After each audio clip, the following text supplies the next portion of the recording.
the greatest sea drama of the war. Torpedo planes from the British carrier Ark Royal head for the Nazi raider Bismarck as British warships close in on the fleeing battleship. On the expedition vessel, Bismarck's veterans begin a virtual dive into the past. The images take them back to when a chain of bad luck and wrong decisions would determine their ship's fate. Imagine a ship so formidable that it could bring an entire nation to its knees. For me, the Bismarck was the Death Star of its time, a symbol of mechanized warfare that hopefully will never exist again. In 1989, a state-of-the-art underwater drone was dispatched to the wreck of the Bismarck, expecting to film a historical relic. What it found was a scene that defied all logic. The most powerful battleship of its era, sitting almost perfectly upright in the abyss, held a secret. The damage seen by the drone's cameras didn't match the historical records of the final battle. It pointed to something else, something far more sinister that happened in the ship's last moments. This discovery didn't just solve a mystery, it created a brand new one that still haunts us today. The hostile depths. The deep ocean is a place almost no human has truly seen, and it is far harsher than most imagine. At the depth where the Bismarck rested, the water presses down with over 6,000 pounds per square inch. That's enough pressure to crush a modern submarine like a soda can. Every meter you descend, the pressure increases, and the light of the sun disappears almost immediately.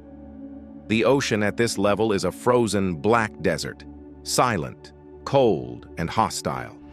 The slightest miscalculation could destroy any unprepared vessel or equipment. It is a world that feels completely alien, yet it was here, in this crushing darkness, that Dr. Robert Ballard and his team had to search for one of the most legendary warships in history. Their primary tool for this task was Argo, a remotely operated vehicle, or ROV, that functioned more like a deep-sea bloodhound than a machine. A 12-ton steel sled, it was equipped with high-resolution cameras, sonar, and lights so powerful they could illuminate the eternal night of the abyss. Its new remote-operated vehicle is proving to be very effective. Lights, cameras, propellers. Also equipped with a claw and a line for divers to use the underwater ROV, or remote-operated vehicle. For days, the research vessel Nor towed Argo back and forth over the ocean floor in a precise grid pattern, a method known as mowing the lawn. It was a tedious, exhausting process. The crew stared at grainy black and white monitors hour after hour, searching for the faintest hint of a shape, a glimmer of metal, anything that could indicate the presence of the lost battleship. The challenge was immense. Historical records from British Admiral John Tovey suggested an approximate location, but in the vast expanse of the Atlantic, approximate could mean hundreds of miles of empty, barren seabed. Ballard knew that within the 150-square-mile search box, the ship could be anywhere, hidden by mud, currents, and deep-sea ridges. Every rock, every shadow, had to be carefully analyzed, because one wrong move or misinterpretation could mean missing the target entirely. The tension on the Nor grew with each passing hour, day blending into day. Hope and frustration became inseparable companions. For days, all they encountered were mud plains, scattered rocks, and the occasional deep-sea creature drifting past in the gloom. Nothing suggested the presence of a massive battleship resting beneath the ocean. The monotony was broken only by fleeting signs that proved false, shapes mistaken for wreckage, shadows misread as steel. The atmosphere on the Nor was tense, each failure weighed on the team, the enormity of the task pressing down as heavily as the ocean itself. Discovery of the Bismarck. Then, on June 8, 1989, after weeks of painstaking search, something changed. A flicker appeared on the monitor. At first, it was barely perceptible, a shadow among shadows.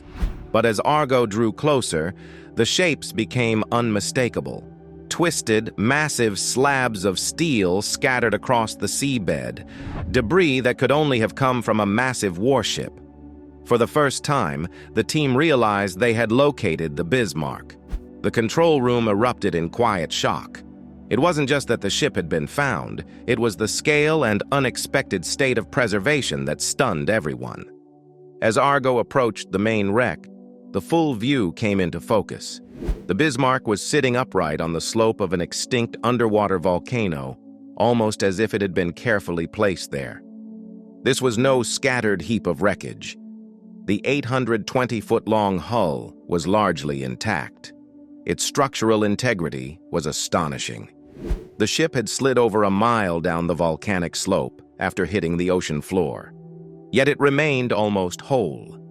It was eerily quiet, ghostly in the cold water, a monument to both human engineering and the violence of war. Yet there was something profoundly wrong. The stern, the rear of the ship, was completely missing. It had been ripped clean off, a shocking wound on an otherwise intact hull. The rest of the ship's damage didn't seem to match the accounts of the battle. How could a ship that had endured hours of bombardment, torpedo strikes, and relentless attacks remain structurally sound, with the armored heart of the vessel largely untouched? Every new image seemed to raise more questions than answers. The Bismarck wasn't just a wreck. It was a puzzle frozen in time, waiting to be studied, understood, and interpreted. Ballard's team immediately prepared to deploy Alvin, a 3-person submersible, for a closer inspection. If you look at our history, it's safer to be in a submarine like Alvin, that I spent many years in, than driving on I-95. The descent was long and perilous, hours spent descending through the crushing darkness and immense pressure of the deep ocean. As they approached the wreck, the superstructure, the command towers, bridges, and turrets came into view. It was twisted, shredded, and chaotic, a violent testament to the shell fire it had endured. Yet as the submersible moved along the main hull, a shocking discovery emerged.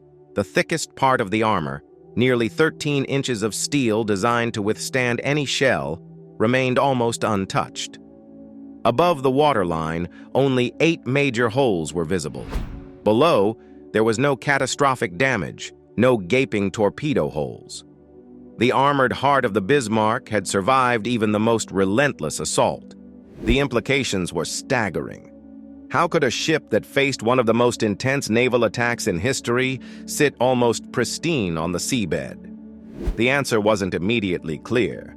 The Bismarck had survived external punishment that should have torn it apart. Its condition suggested that something else, something beyond enemy fire, had contributed to its final sinking. Every observation deepened the mystery and heightened the fascination of the team. For hours, the crew observed, documenting every detail with Argo's cameras. Every angle, every inch of the hull told a story of resilience, engineering, and perhaps deliberate human action. They watched as the ship's bow, superstructure, and gun turrets remained upright, majestic even in ruin, while the stern lay shattered, a reminder of the violence and chaos that had preceded its final resting place. The Bismarck was more than a battleship. It was a time capsule, a silent witness to history resting in the hostile depths. The discovery had a profound impact on naval historians and enthusiasts alike. The footage challenged long-held assumptions about the ship's demise and opened a window into questions that had remained unanswered for decades. The intact armor suggested that the ship had not been destroyed entirely by enemy action. It hinted at the possibility that the crew had taken deliberate steps to scuttle the ship, a theory that would later gain weight when coupled with evidence from internal explorations. Ballard and his team realized they were not just observing a wreck. They were witnessing a story preserved in the cold, dark ocean. Each twisted beam, every intact section of armor, every scar on the ship's hull was a clue, a fragment of a narrative frozen in time.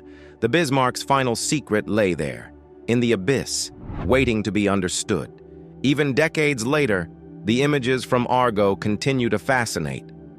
The Bismarck, upright and haunting, sitting on a volcanic slope, serves as a reminder of human ingenuity, the destructiveness of war, and the mysteries the deep ocean can hold.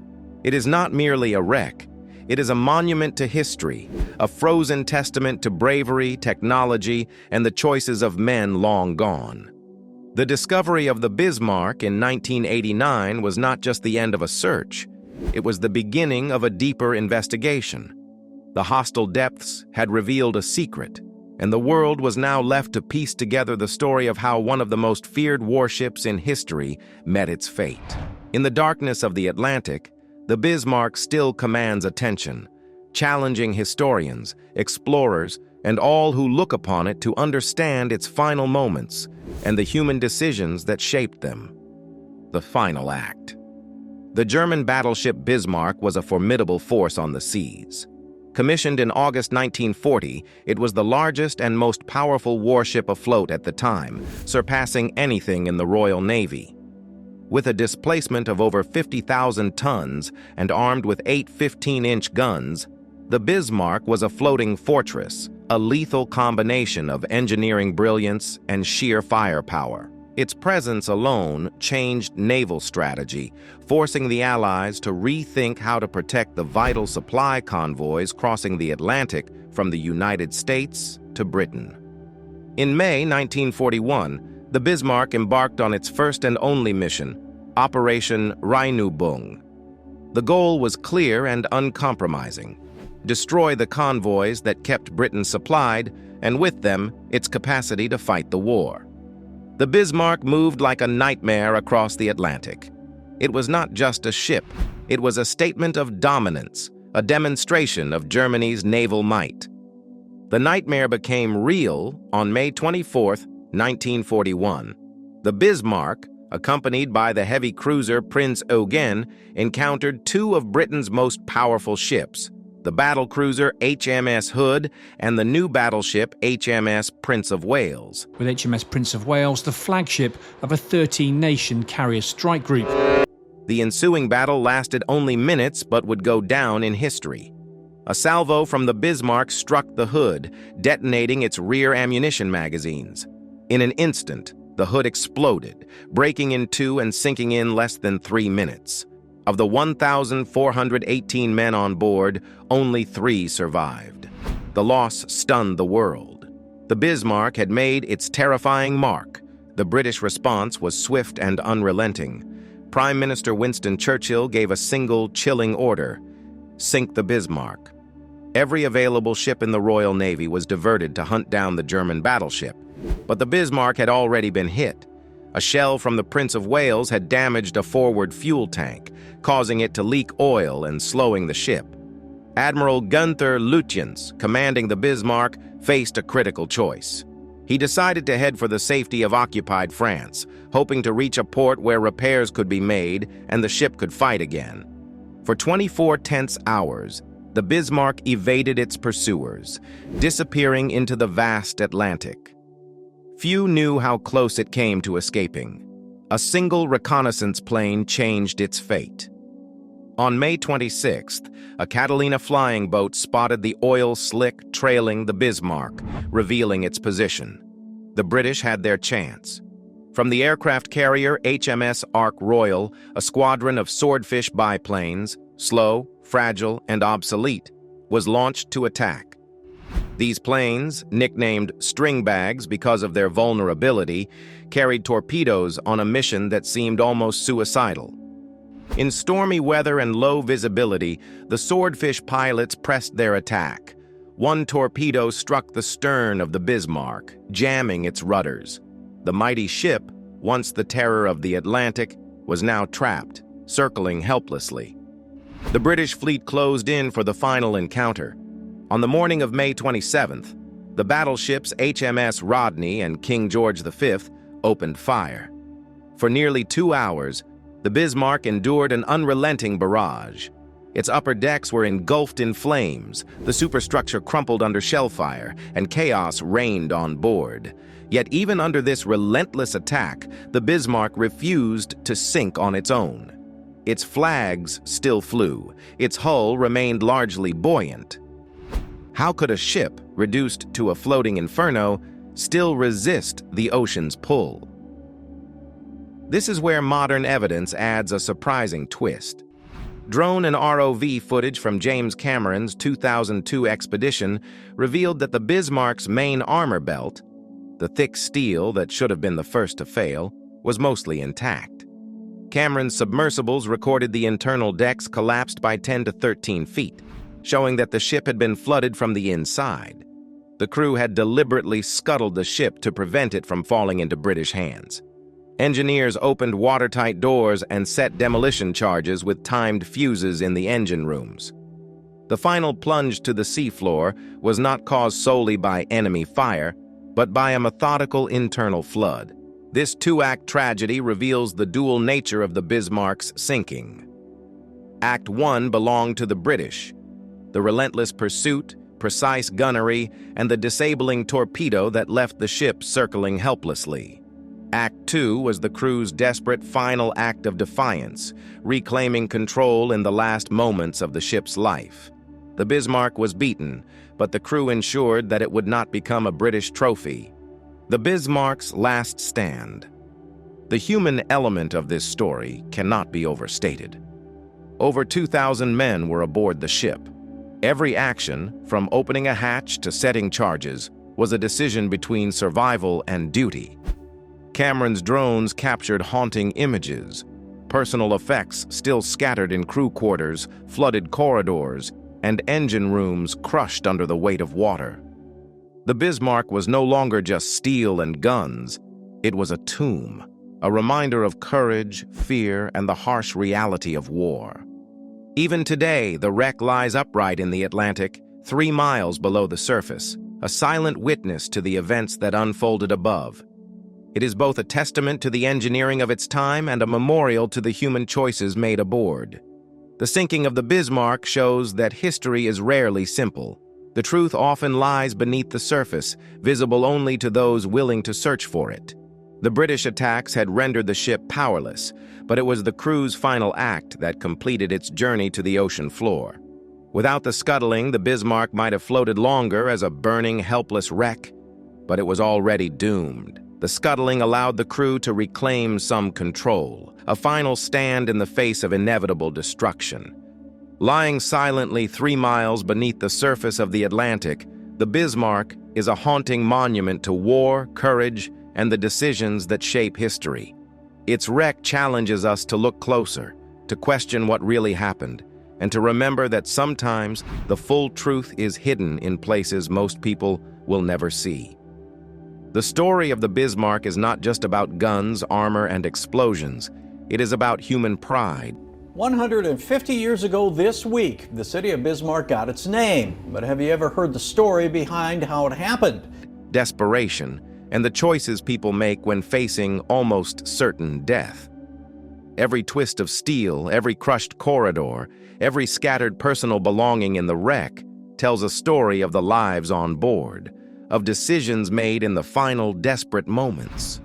Decades after it sank, the Bismarck continues to fascinate, inspire, and haunt those who study it. It is not only a legend because of its victories or its destructive power, but because of the human drama that unfolded on its decks, the fear, courage, and determination of its crew in the face of inevitable destruction.